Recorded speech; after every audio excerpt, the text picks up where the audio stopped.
It's Divas That Care Radio. Stories, strategies, and ideas to inspire positive change. Welcome to Divas That Care, a network of women committed to making our world a better place for everyone. This is a global movement for women, by women, engaged in a collaborative effort to create a better world for future generations. To find out more about the movement, visit divasthatcare.com after the show. Right now, though, stay tuned for another jolt of inspiration. Hello, everyone, and welcome back to Divas That Care. My name is Candace Gish. Well, thank you, each and every one of you that has tuned in to today's program. We have an exciting guest for you today. We're going to be welcoming a brand new diva to our family, Lindsay Hadley. And I am so excited to get to know this amazing woman. She's doing so many fantastic things all around the world, so I know you're going to love her. All right, if this is your very first time tuning into the Divas That Care, a big welcome. The Divas That Care is now in its 11th season, and we are listened to in over 30 countries around the world. It is because of all of you amazing listeners that share our program that I find that we're doing a big impact in the world. So thank you guys so much for everything that you're doing. All right, everybody, let's get started. Welcome to the program, Lindsay. I'm so excited to get to know you. Oh, thank you so much for having me. I really appreciate it, Candace. Well, I am beyond excited, and thank you. I know it is quite early where you live and to come on our program today, so we're beyond excited. Lindsay, would you mind sharing a little bit about yourself, telling us a little bit about you? Yeah, I'm originally from Utah. I'm living right now on the North Shore in Oahu. You mentioned the time difference. We were up at the crack of dawn here. That's just kind of how that rolls. But I run a small boutique agency called Hadley Impact Consulting, where we help people amplify the good they're doing in the world through a bunch of different services. We do everything from fundraising, event production, strategy, influencer acquisition, creative work, and campaigning to help people make the biggest possible impact. And it's just like a one-stop shop social impact agency. It's been a pretty meaningful career and purpose-driven, and feel real honored to have worked with such incredible human beings along the way. Oh my goodness! Well, I love what you're doing. I had the opportunity to go to your website, and I thought, oh my goodness, you are definitely making an impact. You're helping so many individuals create almost like their passion, what they're meant to do, and helping others in return. And I absolutely love it. So thank you so much for doing that.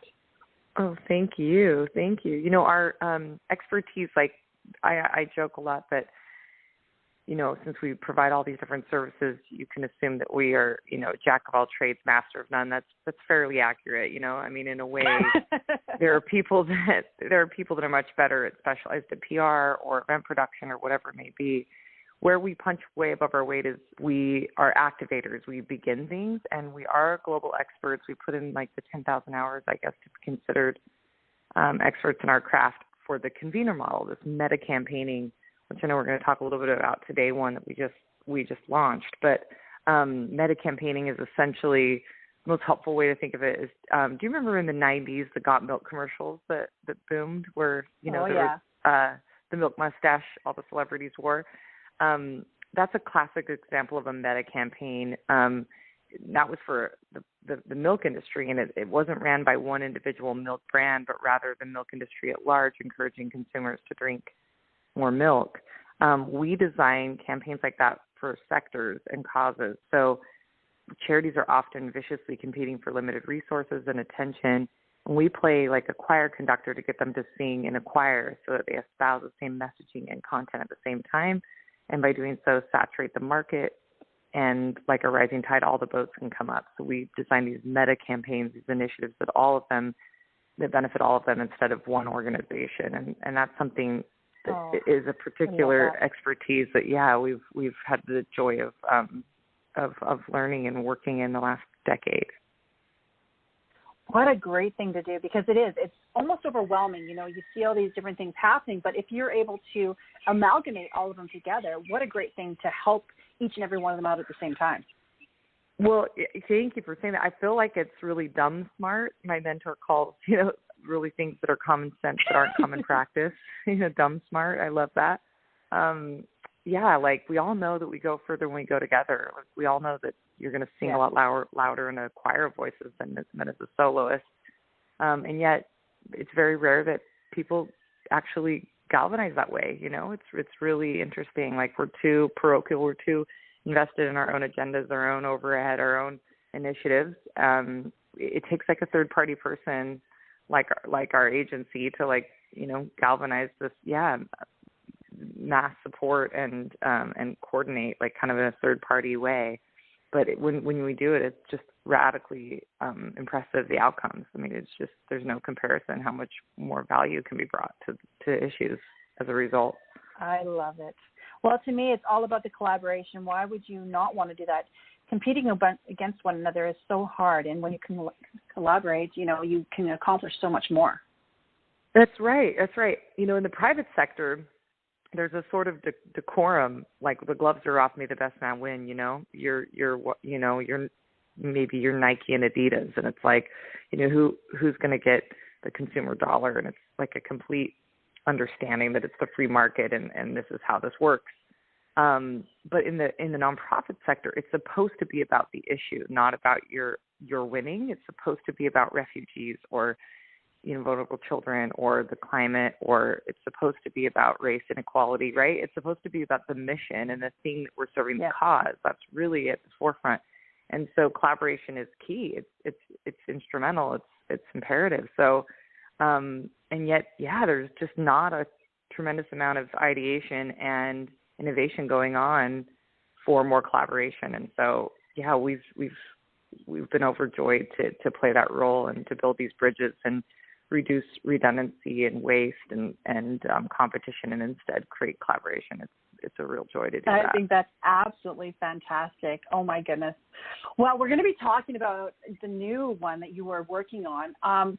Let's talk about Orphan Myth. I'm excited about this because I had never heard of it. Obviously, you just said it's just something that you're starting, but it's a great thing. Thank you for letting me have a chance to speak about it. So Orphan Myth is one of these meta campaigns that we were just discussing this convener model, meta campaigning. It's a collaboration between 45 different organizations that are addressing vulnerable children who currently in the world, when we think of orphans, in fact, the name itself is Orphan Myth. We're trying to dispel these myths around orphans. Right now, the vast majority, there's over $3 billion a year coming out of, particularly the West, the Christian community, who have run towards the suffering of orphans in such a profound way due to the faith background. I'm a Christian, so we believe that it's one of God's clarion calls is to take care of the orphan, and the genuineness to address that suffering and help these kids has surged and mostly looked like building institutional care in third world countries. When addressing orphans, you see orphanages being built and orphans being sponsored, and a lot of long-term warehousing of children. And what we found is the longitudinal studies are pretty clear. And in fact, there was a resolution ratified by the UN called the Rights to the Child that basically is addressing this very issue, that the longitudinal studies show that kids who are in long-term institutional care instead of in families do so much worse. So currently 80% of all orphans in orphanages around the world actually have living parents. They're not orphans the way we think. This is so tragic when you first realize this. This is one of the major myths, is that orphans and orphanages are actually not orphans the way you think, the way the Disney movies portray mom and dad are dead and, they're totally on their own. The vast majority of them have been relinquished there by parents, many of which are parents who love them, who made this impossible choice, who decided, look, they viewed the institution as like a boarding school solution. They saw it as like, wow, my child can get fed and educated there. Like if you build it, they will come kind of situation. It was like, wow, they'll, this is a better life for them. So they put their children into these institutions. And the research just is so indicative that the kids would have been better with their families. That even if they had one meal a day and no education and less medical intervention, they would have been better off. Like the stats are devastating. What happens to children in institutional care? They're 500 times more likely to die by suicide. They have worse PTSD than veterans of war.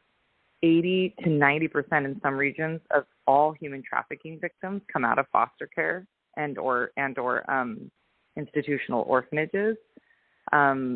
The statistics of how many of them are sexually exploited or abused or have some kind of, terrible sexual encounter as a result of their vulnerability, their mental health, their poverty, incarceration, all of these issues that we care about in society, homelessness, that you can go back and look that if we don't get kids in permanent loving families, like those are the results. It's further upstream to most of society's ills. And I feel so passionate about sharing this, and this whole cohort this whole initiative is trying to help address this. So the three major myths are, one, that 80% of orphans and orphanages are not actual orphans. They have living parents. And the second myth is that we don't have any orphans here in the United States. Like, that's a huge myth. Oh, we don't have orphans. We don't have orphans. We don't call them that. They're children experiencing foster care. That's what we call them here in the U.S. There are 400,000 children in foster care in the United States, and of those, 100,000 of them have been awarded custody of the state they live in, and they'll never go back to their parents due to severe neglect and abuse. Their parental rights have been terminated. They now belong to the governor in the state, and they are our orphans, literally 100,000 of them. So we have them in our own backyards in every state. And, you don't have to go on a missions trip to Mexico to help the orphan. They're literally in your own community. So that's another one of the major myths we wanted to dispel, is this awareness of the plight of our own kids. Can I interrupt you and ask you a question? Oh, please. Yeah, please. Why is this something that nobody's talking about? Yeah, it's a great question. I think one of the reasons is foster care has been stigmatized severely. People have thought in the past that these children are problematic. There is a lot of trauma out of children who have been displaced and not been in permanent families, but there's a bunch of myths around that, misunderstanding. These kids are not bad kids or troubled kids or kids in juvie or whatever. These are kids that have experienced tremendous amount of trauma, and there are some behavioral patterns and challenges statistically, but it's they are products of what has happened to them. They are victims of a system and generational poverty and a broken society, right? And trauma. And so I think that's part of it. It's complicated. It's something that is it's a very messy topic, because, when you look at, I've been a part of lots of initiatives in my career, ending extreme poverty, anti-trafficking, vaccines. We're in the middle of a pandemic. I had the privilege of being a part of an initiative that raised $118 million for polio eradication, a decade ago, called End of Polio. And that's a very clear-cut science-based, even though people can politicize it and have opinions about vaccines and everything. At the end of the day, the research is definitive. There's science backing it. It's $1 per vaccination. The metrics are clear and simple. You get vaccinated, you don't get polio. We've eradicated polio pretty much because of the vaccine on our planet. It's a huge gift to humanity. There's certain things that are just here's a clean water well. If you have potable clean water, you don't die of dysentery and diarrhea. There's just simple hacks in the charitable realm. Yeah. The complication of children and families is much more nuanced and robust and enmeshed and dynamic and elusive and challenging and personal, right? Because the main thing that we're advocating with Orphan Myth is that prevention first, that kids can stay with their biological parents, and then secondly, adoption when that's not possible. So they're not institutionalized and they're not rotting in a system. They're not going from home to home to home in foster care or staying in an orphanage. And then the hope is reunification. So prevention, reunification, and adoption last, but we never really feel kids should just be institutionalized. And so that's kind of the goal, is that every kid deserves a permanent loving family. And there's a lot of that's very complicated. People have different origin stories, and there's communities of adoptees who have had really terrible experiences. There's stories of human trafficking that's been done in the name of adoption. There's exploitation being done for groups that are getting them reunified. There's just a lot. It's a very complicated, messy thing, and so I think a lot of people have stayed away from it. But I don't think that's the answer. And this whole movement is trying to point that no, we can agree that kids deserve a permanent loving family. The research is clear. our hearts are clear. Those of us who have faith, like that is the greatest human right. And that's the resolution that was ratified by 193 countries, is that, yeah, it's a human right to be in a family. Like, if you're an institution, a little orphanage in Sri Lanka, and all you're doing is meeting the temporal needs of kids, and you're just long-term warehousing them, and you've got no purview to get them in a family, and you're just kind of making a business of taking care of their temporal needs, you're not meeting their basic human right. Like, you're in violation of the United Nations rights to the child resolution. So that's where we all agree. Kids deserve a family, so let's do everything we can on that purview. And that's I think it's been really politicized, really dicey. What does a family mean, right? There's so many different opinions about all of this stuff. And so it's complicated, and people just kind of they like simple metrics. They like simple soundbitey things. Look at our media. Look at our narratives today. But that's just not how the world works. The world is much more complicated, nuanced, messy, dynamic, and complex. And to me, that doesn't mean, in any way it makes it less worthy. In fact, the more challenging things are by far usually the most rewarding, the most demonstratively valuable. And you need those conversations. Yeah, exactly. So that's the main point, is that we're trying to build that conversation and build that movement. I believe in my heart of hearts that this issue is going to be, in the next 10, 15 years, you'll see what we've seen in other issues. It's interesting how causes, you start to see momentum and you see a bubbling up. Like, I've been in the social good world my whole career, and about 15 years ago, I was working on refugee issues. This is before the Syrian crisis, when you would talk about refugees and people would be like, illegal immigrants? What? Like, they had no idea what a refugee was, right? With the term asylum seeker. And now it's a household issue because of what's happened and the movement of that entire industry. Same with human trafficking. I did a anti-trafficking charity concert to raise money for an organization a decade ago, and it was called Child Rescue, the organization. And the concert, the festival that I put on, I remember going around and trying to convince businesses to sponsor and people to participate, and they're like, human trafficking, what is this? And they were like, oh, like the movie Taken. Like, their only reference about this was the movie Taken,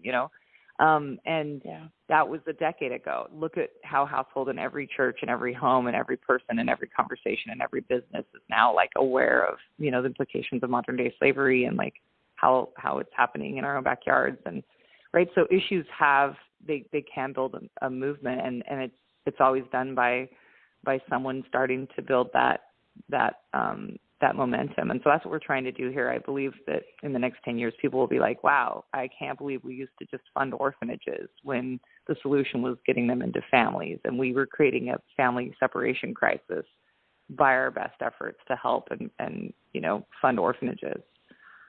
Yeah. Well, I think you're doing that by what you've accomplished here. And I want to ask you about your charity partners. How does an individual or an organization become a part of this? And tell us about some of the ones that you have so far. Yeah. Oh my gosh, I'd love to talk about it. And I'll just share this one last piece, which is that the third myth, so we really were dispelling these three myths and leading with this. The third myth is that we can't do anything about it, right? That's the worst myth of all. It's like, oh, it's too complicated. There's just a supply and demand issue. Like, before I got into this work, I literally believed there were orphanages and orphans because there just weren't enough parents that wanted these kids. I thought it was a supply and demand issue. Like, there just aren't people that want them. That's also not true. The research shows there are more families that would take in kids than there are kids, and more families that would want to be reunified with their kids if we could, address the systemic poverty issues and the other underlying issues that got them separated in the first place. So this is something that's solvable. And it's a great segue into these 45 charity partners. Many of them are doing this great work.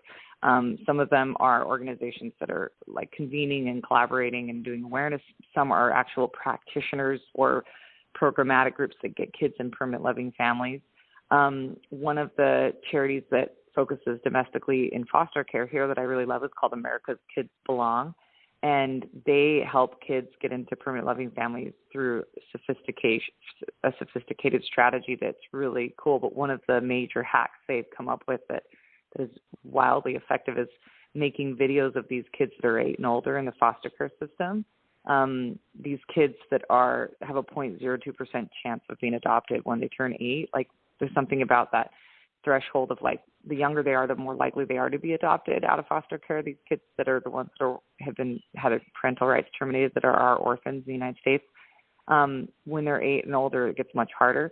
And so they focus on that older cohort, and they make videos of them that are beautifully produced, where it shows their, little Johnny has Asperger's, or little Shaniqua has pigtails and loves ponies. Like, they show the humanity of these kids, and then show it into faith communities, which are 3 times more likely to adopt. So talk about supply and demand, like going where there's more likelihood of traction, and then let the kids become their own advocate for themselves. And they, like, I dare any person to watch this, where a little kid cries and says how much they want a mom and dad, or siblings say, please don't separate us, please adopt us together, and how that doesn't just rip your heart out and have you suddenly, like, they're not a statistic. This is a human being and a face to a story, and like a personal conviction to do something. And so these kids, along with like working with the government and the governor's office and using the bully pulpit to like get the community to support, whether it's private sector and businesses, and awareness and support of these families that decide to foster, those who adopt, like just, wrap around kind of program services. So it's like, if a family soaks up one of these kids, then let's soak up that family in the church and in the community. This America's Kids Belong organization has seen these amazing results. Within 6 months, 50% of these kids end up in a family.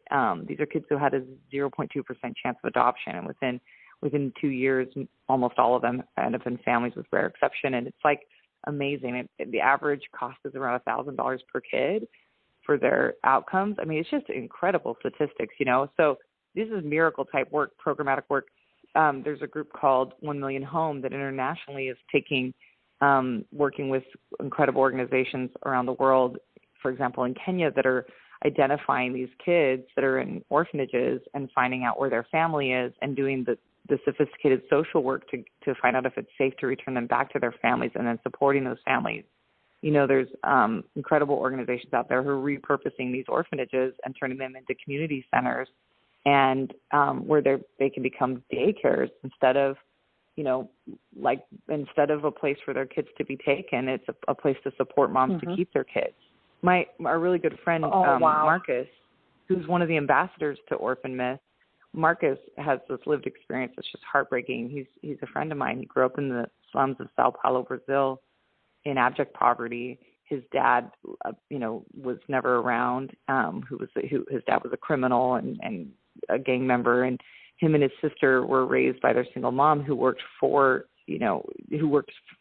several different jobs and would clean 4 different houses all day long, from sunrise to sunset, and make just a few dollars a day, just enough to live in a corrugated iron lean-to shack, and barely have enough food to just barely survive.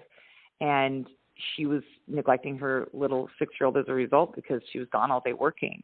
So she put him into an orphanage, realizing his safety was impacted.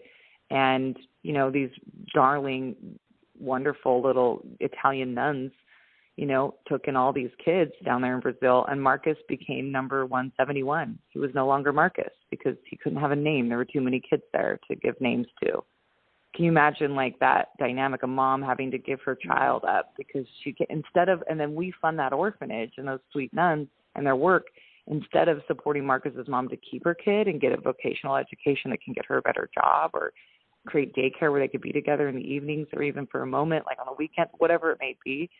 But it's like they would count the days down till his mom would visit, and it wasn't convenient for the orphanage to have his mom visit because that didn't help donors, see that there's a mom there. This kind of stuff, right?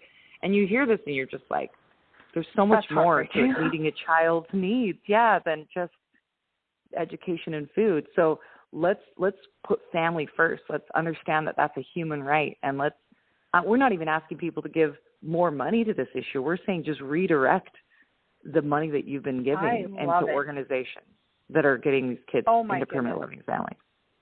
Oh my goodness, you are absolutely amazing, and I am beyond excited to, support this endeavor and really share this with our tribe around the world, because I think it's amazing what you and your group are doing, and supporting these organizations and doing what you're doing. I just really love it. I can't even really explain, Lindsay. Like, this is just absolutely amazing.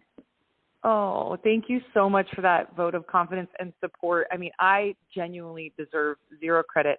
All I'm trying to do with my colleagues at Orphan Myth and a group of amazing people is to play like the choir conductor. The real stars are the singers, the performers in the choir. Like, these are the ones that we want to support, these organizations and the great work they're doing.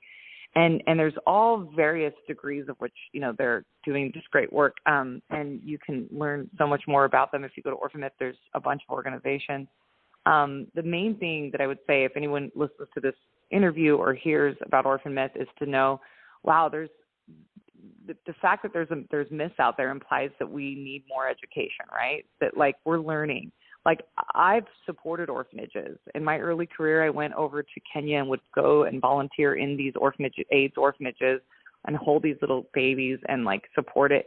I've now since learned that actually creates really damaging psychological impacts on children, because they already have abandonment issues because 80% of them have parents that left them. And then my visiting and popping in for a minute and not becoming a relied upon person in their life and caregiver, and then leaving, taking selfies and dropping off teddy bears and painting the walls and leaving, actually creating radical attachment disorder in these kids that already have these severe, abandonment issues. And here I was thinking I was helping, right? Here I was thinking this was a good thing. So, like, we're all learning. It's okay to say, like, oh, I didn't know. Now I know, right? And that's all we are asking of it takes ego strength and humility to say, oh my gosh, I thought my helping was helping and there was some hurting as a result. Like, I've created family separation in my best efforts to do something. That's okay. We learn a lot as human beings, right? We're doing better. The main thing is that to acknowledge it, pivot, learn, and understand our role.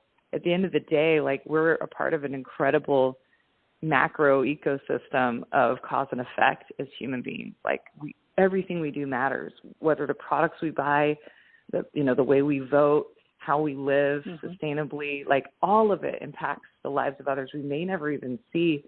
And more than anything, and this might sound even sophomoric or cheesy to someone and a little Pollyanna, but I believe it to my core, the most powerful thing we can do is live moment by moment in love and in truth, because that will dictate our next steps, right? Like, you doing your work, Candace, and highlighting people and encouraging and supporting people that care and do good, that's so wildly impactful, because if one person hears and goes, wow, like, that just calibrated me into, like, a higher frequency today of how I'm going to be, and maybe all they do is just be a couple degrees more loving in their interactions with humanity. Like, that stuff has ripple impacts the way we can't understand and fathom.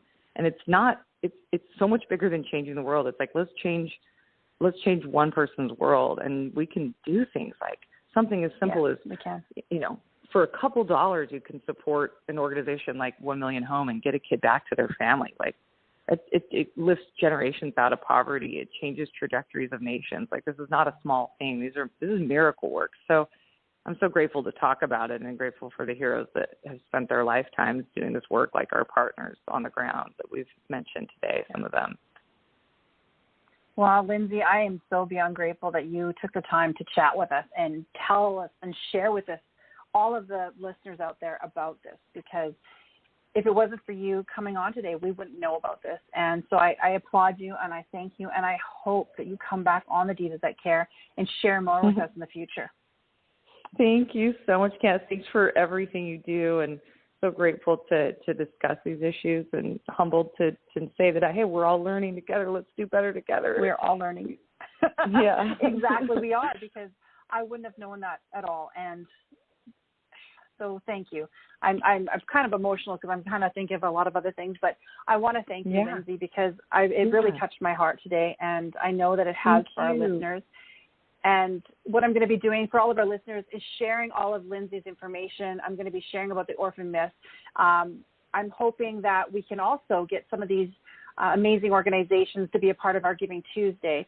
And I'll be talking to you, Lindsay, a little bit more about that, because we'd love to be able to highlight these organizations a lot more. So thank you again for being my amazing guest. Oh, thank you so much. And thank you for supporting those organizations on Giving Tuesday. That's such a wonderful way to support. Thanks, Candace.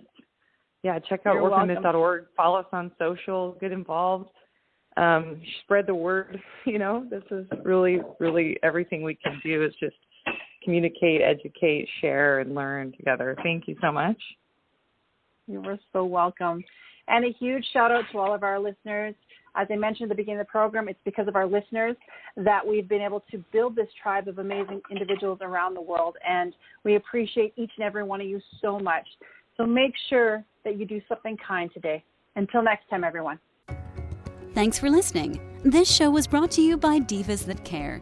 Connect with us on Facebook, on Instagram, and of course on divasthatcare.com, where you can subscribe to our newsletter so you don't miss a thing.